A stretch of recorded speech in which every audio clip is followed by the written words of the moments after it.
তাৰিখৰ মিটিংখন 11:30 হ'ব শিঙিমাৰীত সকলো উপস্থিত হ'ব আৰু মাননীয় মুখ্যমন্ত্ৰী ডাঙৰীয়াই আপোনালোকৰ কাৰণে কি কি কৰিব বিস্তৃতভাৱে ক'ব আৰু মুখ্যমন্ত্ৰীয়ে যি কয় আখৰে আখৰে পালন কৰি দেখুৱাব।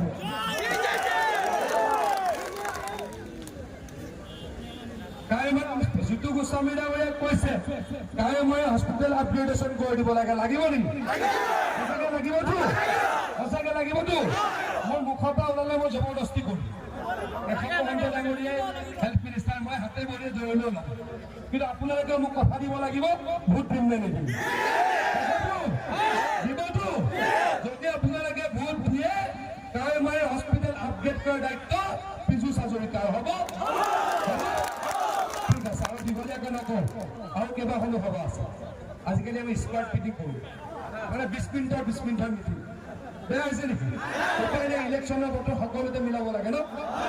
সকলোৰে কাৰণে কাম কৰিম, সকলোৱে আশীৰ্বাদ বিচাৰিছো আৰু ভাৰতীয় জনতা পাৰ্টীক ভোট দিবলৈ অনুৰোধ জনাইছো। হ'ব ন? সকলোৱে দিবতো? কংগ্ৰেছ পাৰ্টি মিটিং কৰিব আহিছে নেকি? অহা নাই এতিয়াও? সঁচাকৈ অহা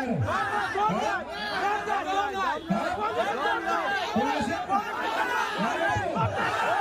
এইকেইদিন মিটিংবিলাক দেখি, টিঙৰ মিটিং দেখিছে মুখ্যমন্ত্ৰী ডাঙৰীয়াৰ। মই লাহৰীঘাটত কৰিছোঁ, মই টিঙত কৰিছোঁ। প্ৰদ্যুৎ বৰদলৈ পৰে কি হৈছে, পৰহি মাথা ঘূৰাই গৈছে, হাই প্ৰেছাৰ উঠি গৈছে। এজন চকুৰালী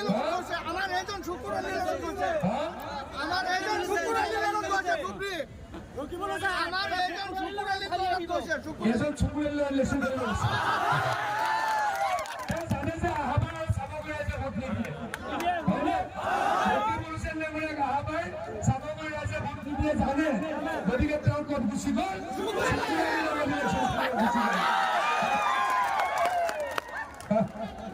এতিয়া আপোনালোকে চাওকচোন, এই যে শিলঘাটৰ পৰা ব্ৰহ্মপুত্ৰৰ মথাউৰিয়ে একেবাৰে মায়ে ৰাস্তা কংগ্ৰেছে বনাইছিল নেকি? কংগ্ৰেছে বনাইছিল নেকি? বিজেপিয়ে বনাইছে নাই? হিমন্ত বিশ্ব শৰ্মাই বনাইছে নাই? মই বনাইছো নে নাই? আৰু এইবাৰ আপোনালোকৰ এই গৰাখহনীয়া য'ত হয় তাত 8 কোটি টকা দি ইতিমধ্যে কাম আৰম্ভ কৰি দিলো। চামগুৰি সমষ্টিত য'ত গৰাখহনীয়া হয়, কামটো